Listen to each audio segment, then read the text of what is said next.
Good afternoon, good evening, good night, wherever you are in the world. Welcome to the Time Traveler Chess channel. Wanted to start out the analysis and video today with a word of gratitude to my grandparents. I first learned the game of chess from my grandfather, paternal grandfather, Edward Sparks. Edward Sparks was a marathon runner, an opera singer, in addition to being a chess player, so you could say that I inherited three of my great loves from my granddaddy. I also wanted to say thank you to my grandmothers, Verdi May Sparks and Sandra Watkins, who have been incredibly supportive of me in my pursuit of chess into my 30s and late 40s. I love y'all. I was having a conversation with Granny in 2024 about chess and where it stood among other art forms. And she said, you can't turn poetry into chess, but you can make chess poetry. Those are wise words from a decent woman, and I have endeavored to do exactly that ever since.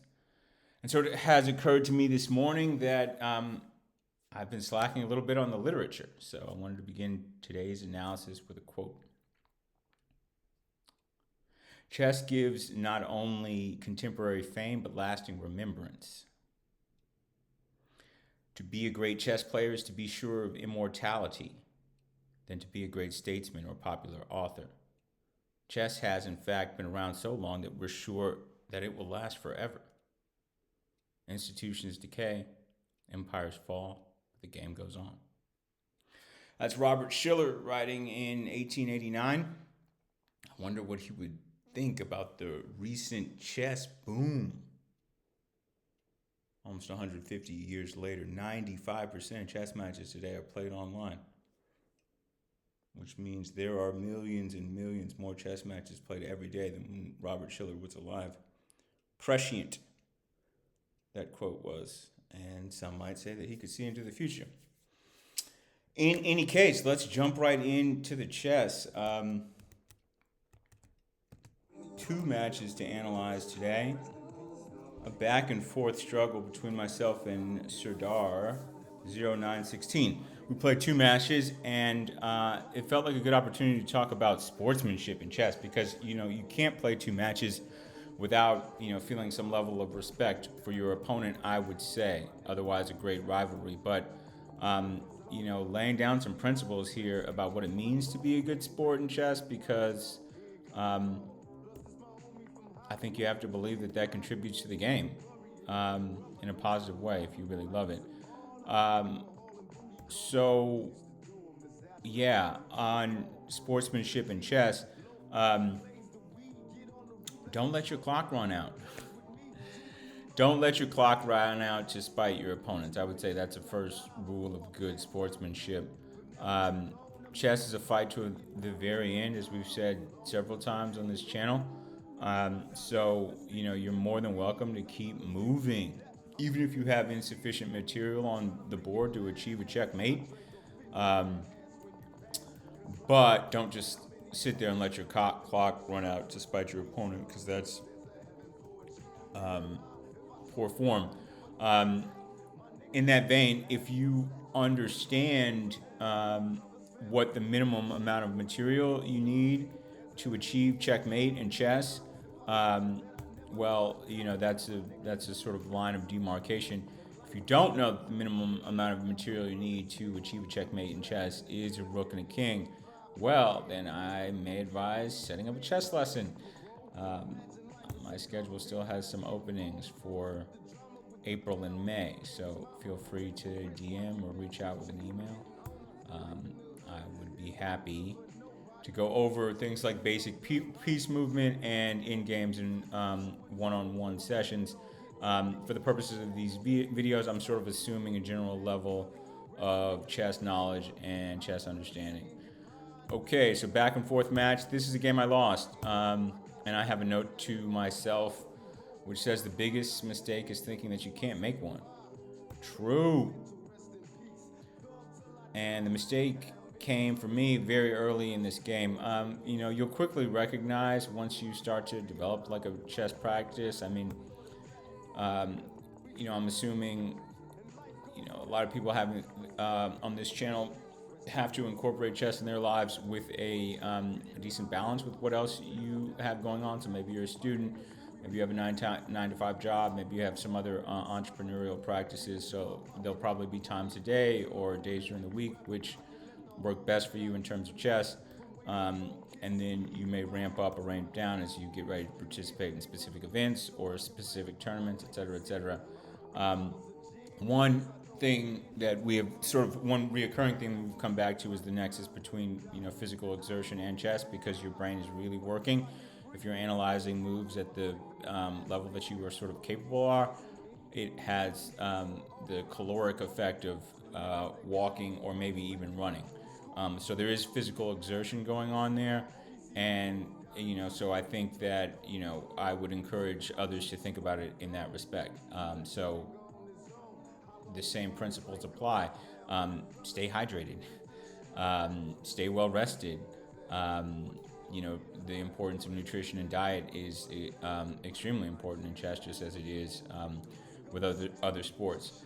All that's a long-winded preamble. I jumped into this game first thing in the morning and was pretty well ready to play, I would say, and felt sort of overconfident. So the moment where I felt like I couldn't make a mistake came at move 7.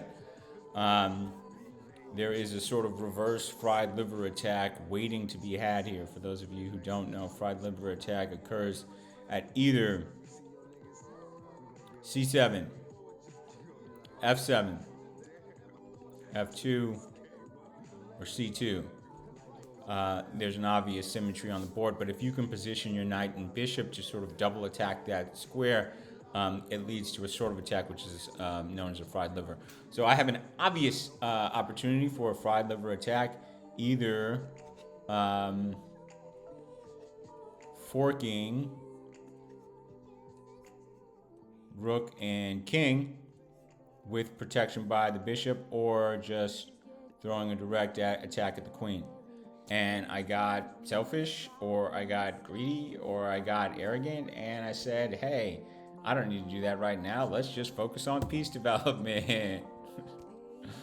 Silly, really. I mean, my horoscope said to take risks this morning.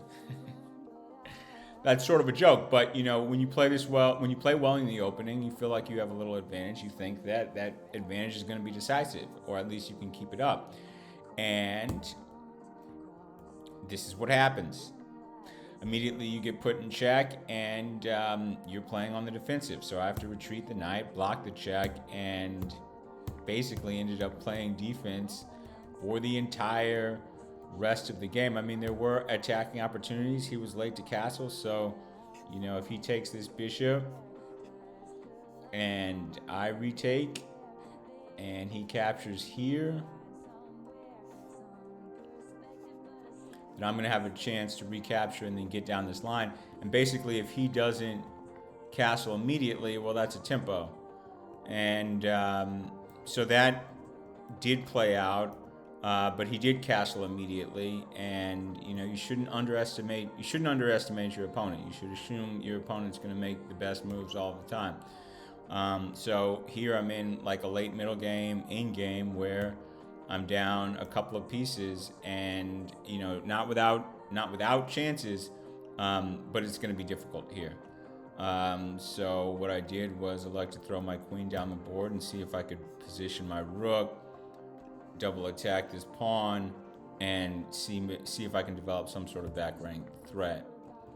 Didn't end up happening like that because he threw a double attack.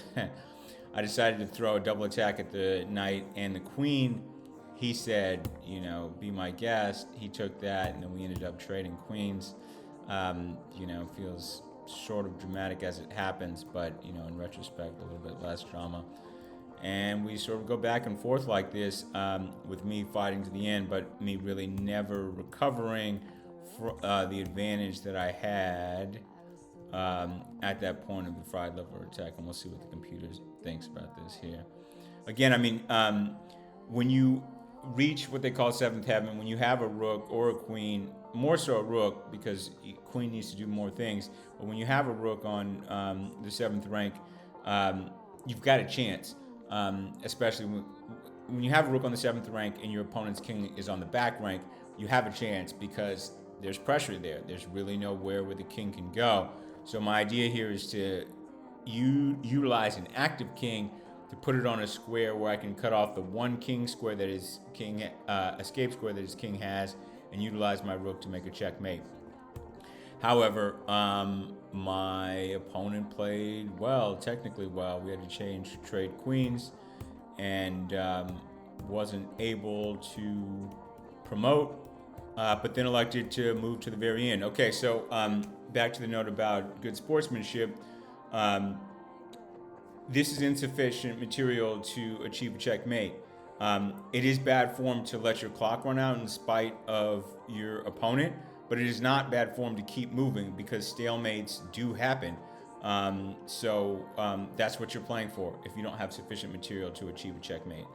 And so I'm making moves to see if I can find a board position where I'm not under immediate threat, but there is no space to move, because that's the definition of a stalemate. Wasn't meant to be. He played technically sound and achieved the checkmate in the end. That was game one. I don't know if Serdar 0916, I don't know if they recognized the missed opportunity for a fried liver attack in the beginning, and that's why they offered a rematch, but they did. And so, coming at you with part two in a moment here. Command, control,